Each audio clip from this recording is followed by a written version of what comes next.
Today is Friday, the 29th of May, and we are reading from day 149 of the Book of Mysteries by Jonathan Cahn. Day 149, The Summer Fruits. We stood at the edge of the school grounds in a dry summer wind. The teacher was holding a sheaf of wheat bound in the middle by a cord of straw. The first fruits, he said. In ancient Israel, this was cause for great celebration. During the feast of Shavuot, the people of Israel would come from all over the land bringing the first fruits of the summer harvest to Jerusalem. They would place them in baskets, load them onto oxen, and lead the oxen in a great procession to the temple to be presented by the priests before the Lord.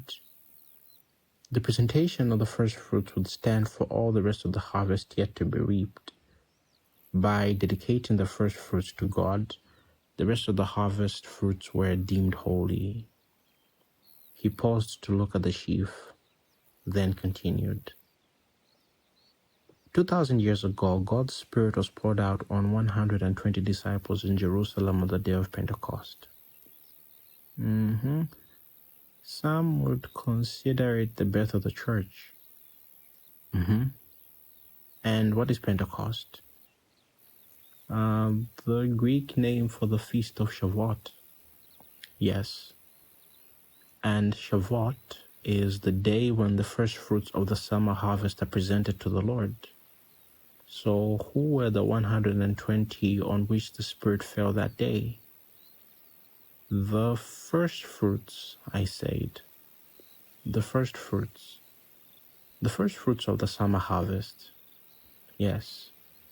They were the first fruits of new life, and they were gathered together on the same day when the first fruits of the summer harvest were gathered together before the Lord.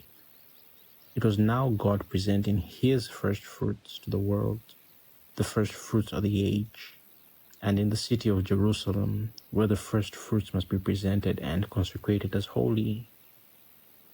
So the pouring of the Spirit on the 120, that was the consecration. Yes, and the consecration of all the other fruits. The other fruits? The people of all nations and ages who would yet come to new life. Oh, and that's why they spoke in the tongues of foreign nations, because as the first fruits they represented everyone else from every tongue and nation? Exactly, he said.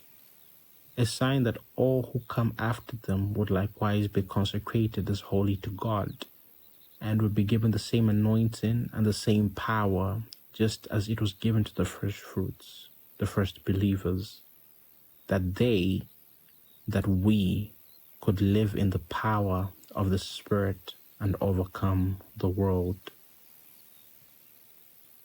The mission. The apostles were the first fruits. Live this day in their anointing and power, to spread the light, to touch the earth, and overcome the world. And we are reading from Leviticus 23, verses 16 and 17, Acts 2, verses 2 through 4, and verse 39, and Galatians 5, verse 16, and verses 22 through 25. May the grace and peace of God be with you